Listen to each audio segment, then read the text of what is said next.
This is a homily for the first Sunday of Lent. The Gospel for this Sunday comes from the Gospel of St. Luke, chapter 4, verses 1 to 13. To download the text of this homily as a PDF file, go to sundayhomilies.au. The liturgical season of Lent commenced on Ash Wednesday, and this year Easter Sunday falls on April the 20th. The date of Easter can fall anywhere between March the 21st and April the 25th. Calculating the date of Easter is a considerably complicated process, but here is a simplified version. Easter falls on the first Sunday following the first full moon after the spring equinox. And that, of course, means the spring equinox in the Northern Hemisphere. There are 5 Sundays in Lent, followed by Passion or Palm Sunday, all of which prepare us for the celebration of the resurrection of the Lord on Easter Sunday. So let's have a quick look at the Lenten journey ahead of us. On this Sunday, the first Sunday of Lent, we heard Luke's account of Jesus being led by the Spirit into the desert, and for 40 days he is put to the test by the devil. On the second Sunday of Lent, Jesus ascends a mountain in the company of Peter, James and John. There, in their presence, he is transfigured, and Moses and Elijah appear to them. The theme for the third Sunday of Lent is repentance. The fig tree that has failed to produce any fruit is given more time for the gardener to dig round it and manure it. If it then fails to bear fruit, it will be cut down. On the fourth Sunday of Lent, we listen to one of the best-known parables of Jesus, the parable of the Father and his 2 sons. And finally, on the 5th Sunday of Lent, we hear the story of the woman caught in adultery. During the recent Sundays of ordinary time, we were accompanying Jesus during his Galilean ministry. Today we return to Luke's account of the prelude to the public ministry of Jesus. The prelude begins with the proclamation of John the Baptist. We are then told of John's imprisonment by Herod the Tetrarch. That is followed by Luke's brief account of the baptism of Jesus and the Holy Spirit descending on him in a physical form like a dove. The baptism of Jesus is followed by Luke's genealogy. We then come to today's Gospel, the testing in the desert. So in the prelude, Jesus is baptized by John the Baptist in the waters of the River Jordan. After his baptism, Jesus is at prayer, and the Holy Spirit descends on him in physical form like a dove. And a voice comes from heaven, "You are my Son, the Beloved. In you I am well pleased." Jesus is then led by the Spirit into the desert, and for 40 days he is put to the test by the devil. I'm sure that Luke wants us to see some parallels here between the Gospel story and the Exodus story. Moses leads the Israelites through the waters of the sea as they leave Egypt. Jesus goes down into the waters of the Jordan before beginning his public ministry. The Israelites, referred to in the Scriptures as God's Son, are tested during their 40 years in the desert. Jesus, the beloved Son, is also tested during his 40 days in the desert. Theologian Fleming Rutledge reminds us that the Passover and the Exodus are the shaping events of Hebrew history, and for Jews and Christians alike, they are the central images of God's activity, so much so that the earliest Christians immediately understood the crucifixion and resurrection as the new Passover and Exodus, the climax of the drama of deliverance. So Jesus is led by the Spirit into the desert, and for 40 days was put to the test. The Greek text reads, Peredzomenos upotou diabolou. Peredzomenos is a present participle meaning being put to the test. It is the present participle of the verb perazzo, which means to test, to tempt, or to examine. The verb perazzo is used in the New Testament to describe the act of testing or trying someone or something. It can refer to both positive testing, such as examining the quality or faithfulness of a person, and negative testing, such as tempting someone to do evil. The context in which it is used often determines whether the connotation is positive or negative. In a positive sense, it can refer to God testing the faith of believers to strengthen them. In a negative sense, it can refer to Satan or evil forces tempting individuals to sin. In the Greco-Roman world, testing was a common concept, whether in the context of education, the military, or philosophy. Testing was seen as a means to prove the worth or capability of an individual. In the Hebrew Scriptures, testing by God was understood as a way to refine and purify faith, as seen in the stories of Abraham and Job. The New Testament reflects this dual understanding of testing as both a divine tool for growth and a potential snare for sin. Cistercian monk Michael Casey offers this reflection.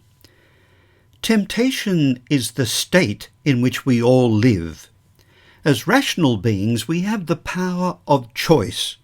At each moment, we can choose how to respond to the particularities of our situation.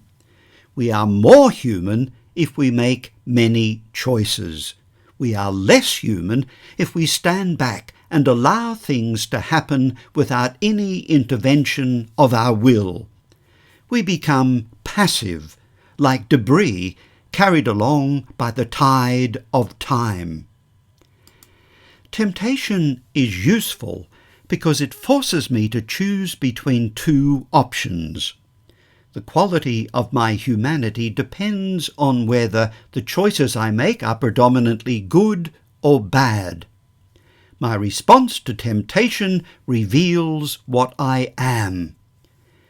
Instead of seeing temptation as an affliction, perhaps I should welcome it as an opportunity to reassert the overriding values that I seek to embody in my life. Jesus is tested by the devil. The word that Luke uses is diabolos, which means a false accuser, a slanderer. When used with the article, as it is here, it means the slanderer par excellence. This means that the devil is the one who seeks to mislead us by telling us lies about God. There is another possible etymology of the Greek word diabolos. The noun is derived from the Greek verb diabalo. That verb consists of the preposition dia, which can be interpreted as a division into two or more parts, and the Greek verb balein, which means to cast or throw. So the verb diabalo could be interpreted as to scatter or fragment. This gives us a graphic image of the diabolos. This evil spirit is the fragmenter. The diabolos is the one who seeks to tear us asunder, to rip us apart. And that is the exact opposite to integrity, a word that means wholeness. We achieve wholeness by becoming the person that God has created us to become. The diabolos seeks to thwart us, to annihilate us. Let me pause here for a moment to ask a question. What in the 21st century are we to make of the devil? In the introduction to his book, The Screwtape Letters, C.S. Lewis offers this observation. There are two equal and opposite errors into which our race can fall about the devils. One is to disbelieve in their existence. The other is to believe and to feel an excessive and unhealthy interest in them. New Testament scholar Brendan Byrne writes this: a healthy spirituality will acknowledge the reality of spiritual forces opposed to God and to life. But to take the gospel material as an invitation to see manifestations of the demonic or the devil everywhere is dangerous. Let's now turn to the setting of today's gospel. We are told that the Spirit led Jesus into the desert. The Greek word for desert is eremos. The word eremos is used in the New Testament to describe a place that is uninhabited, barren, or deserted. It often refers to physical locations such as deserts or wilderness areas, but it can also metaphorically describe a state of spiritual desolation or solitude. In the New Testament, eremos is frequently associated with places where individuals go for prayer, reflection, or testing. In his book Soul Making, Alan Jones offers this reflection. The desert is not primarily a place, it is an experience. It is not a setting, it is a state of soul. It is a place of revelation, conversion, and transformation. A true revelation is a very disturbing event because it demands a response, and to respond to it means some kind of inner revolution. It involves being made over, being made new, being born again. The desert is a place of revelation and revolution. Note, the desert is a place of revelation and revolution. In Meditations on the Sand, Alessandro Ponzato shares some of the insights that he gained while living as a hermit in the Sahara Desert. He describes the desert as a threshold to the meeting ground of God and humanity.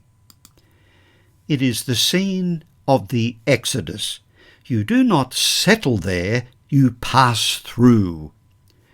One then ventures onto these tracks because one is driven by the Spirit towards the promised land, but it is only promised to those who are able to chew sand for 40 years without doubting their invitation to the feast in the end.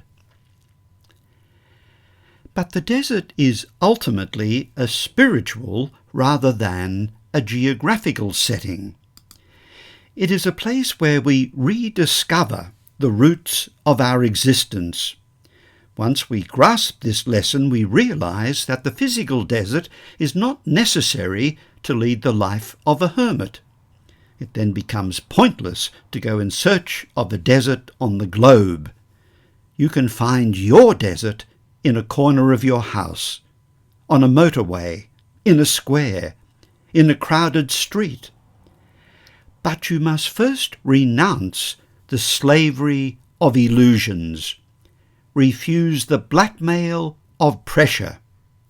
Resist the glitter of appearances. Repudiate the domination of activity.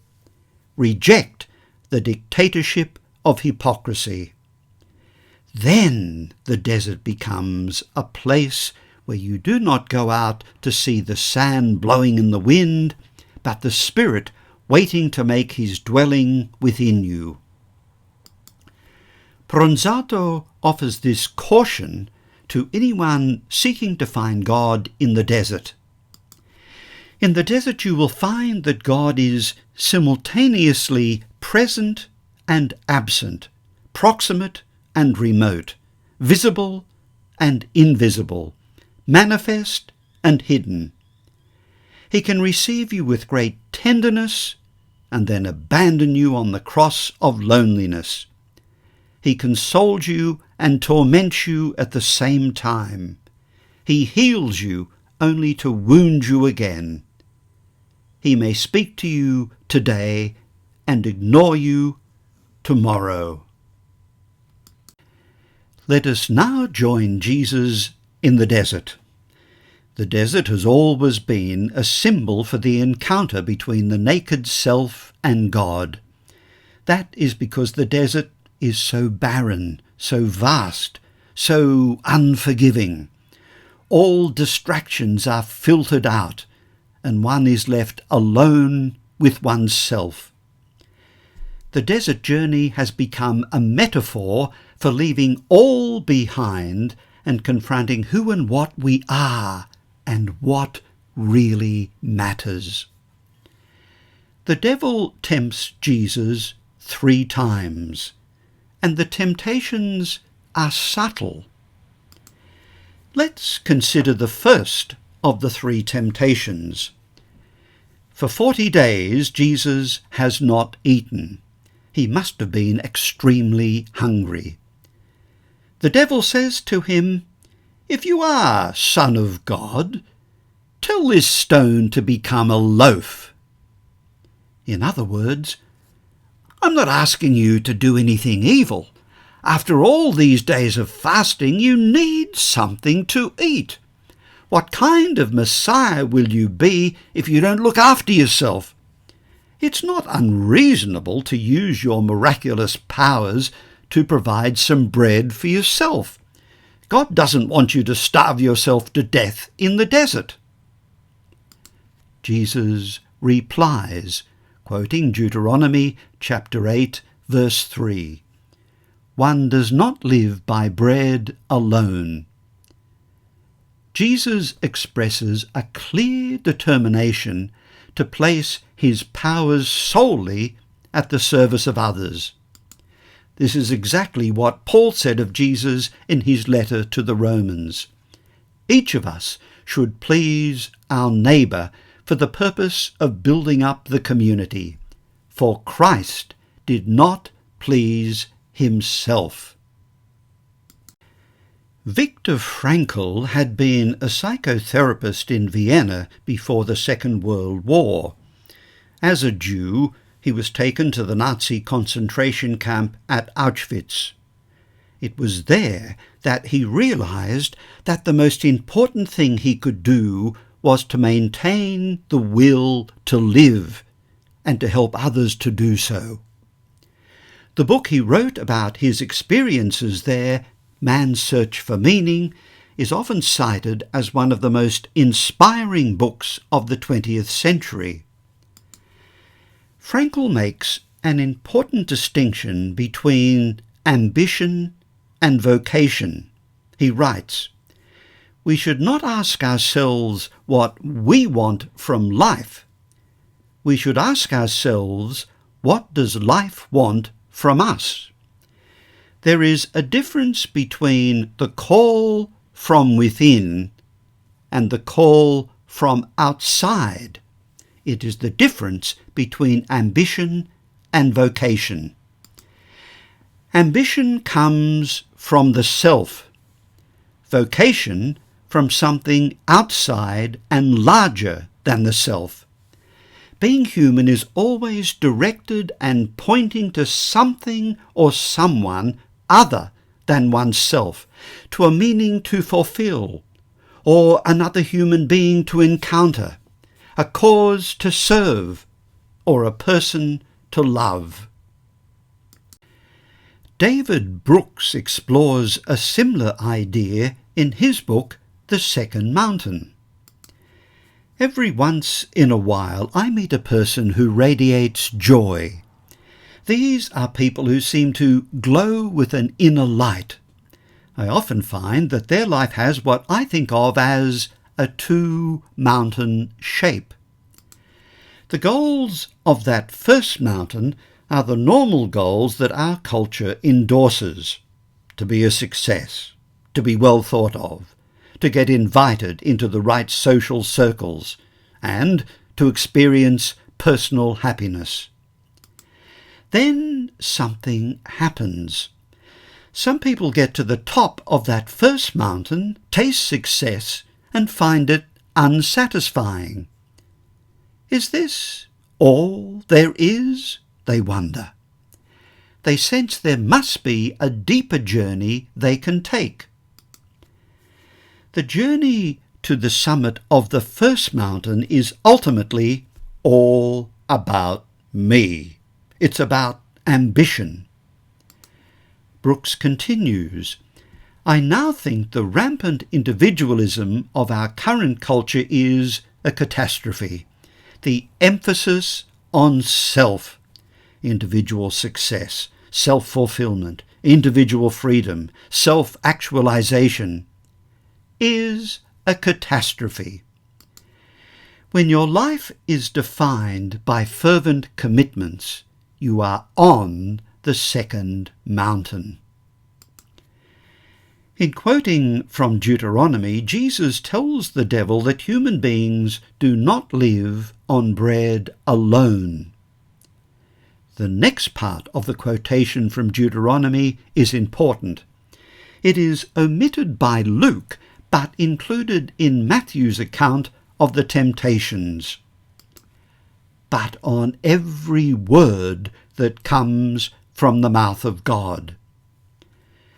The first temptation is to scale the mountain of ambition, the first mountain that Brooks writes about, and to remain there.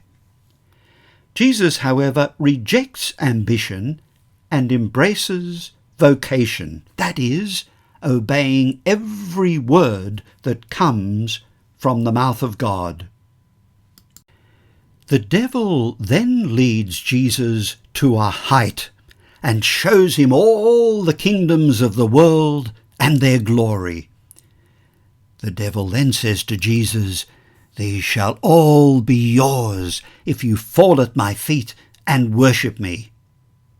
In other words, see what I can give you. See the power that will be yours. You're going to be very limited in what you can achieve by simply wandering around the villages of a backwater of the Roman Empire like Galilee. I can place you on the throne of Caesar. Think of the power that will be yours as leader of the greatest empire on earth. If you're serious about bringing peace on earth, just think how much easier you could achieve that objective with the armies of imperial Rome to back you up. This is also a temptation to be a popular leader. Go ahead and use the power that I'll give you to be the kind of Messiah that the people are yearning for. They want a Messiah who will kick out the Romans, re-establish the kingdom of Israel, defeat all their enemies, usher in a period of freedom, prosperity and peace here and now in Israel. You can make the people rulers of their own destiny. All you have to do is to worship me. The devil claims that all worldly power has been delivered to him, and Jesus does not dispute his claim to be able to give it to whom he will. But he cannot receive this power at the devil's hands.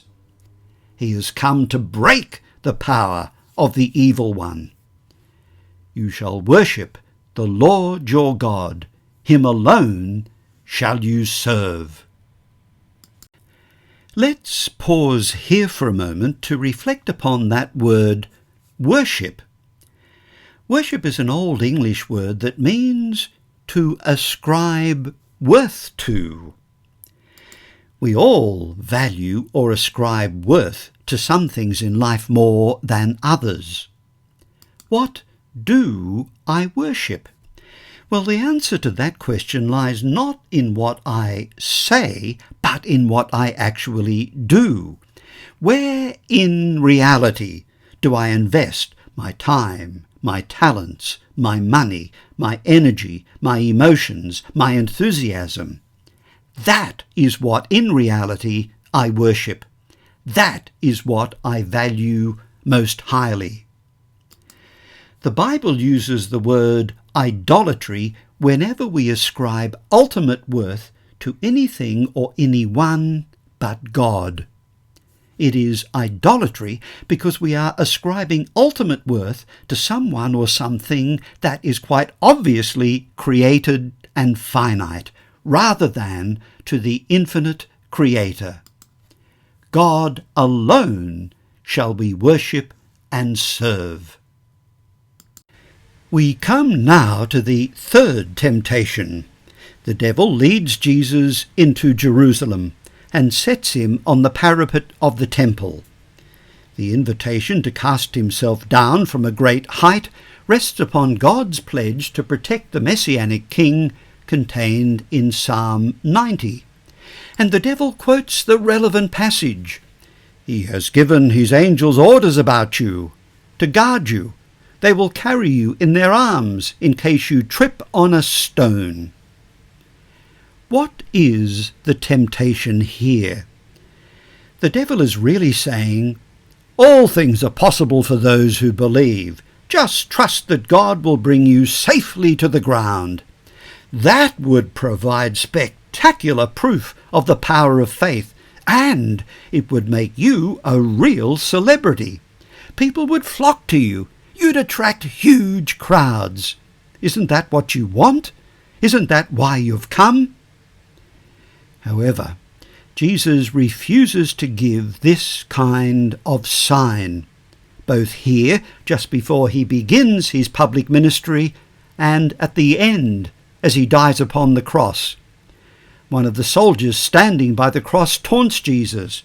If you are the king of the Jews, save yourself. Once again, Jesus replies to the devil by quoting from the book of Deuteronomy. Do not put the Lord your God to the test. Note that Jesus responds to each of the devil's temptations with a quotation from the book of Deuteronomy. Jesus parallels his own experience in the desert with the trials of Israel during their 40 years in the desert. So, there are 3 temptations. Firstly, just this once, use your miraculous powers for yourself rather than for others. You need to eat to strengthen yourself for the mission ahead. Secondly, I'm offering you a shortcut to world power. You'll be far more effective in your mission if you accept my offer. All you have to do is worship me, not God. Thirdly, get your messianic career off to a flying start with a leap from the temple. It will make a great impression and you'll gain celebrity status. The devil has done his best to seduce Jesus into using strategies that looked as though they might further his ambitions. Jesus, however, sees them for what they are, betrayals of his identity and betrayals of his messianic call.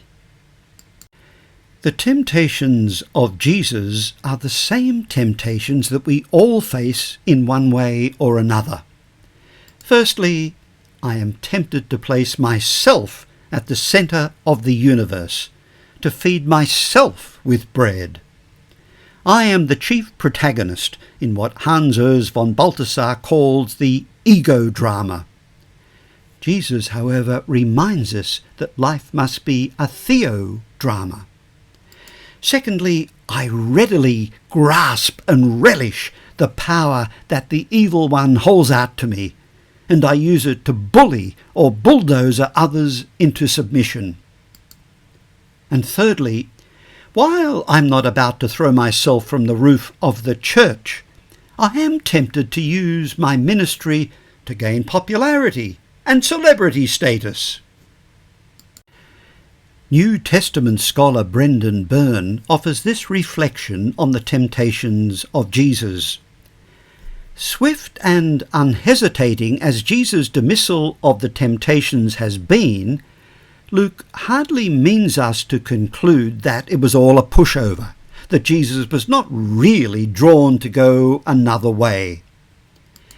As we read on through the scenes in the Gospel, we should keep this episode in mind, aware that behind each act of service lies a fundamental choice to be this kind of Messiah and no other.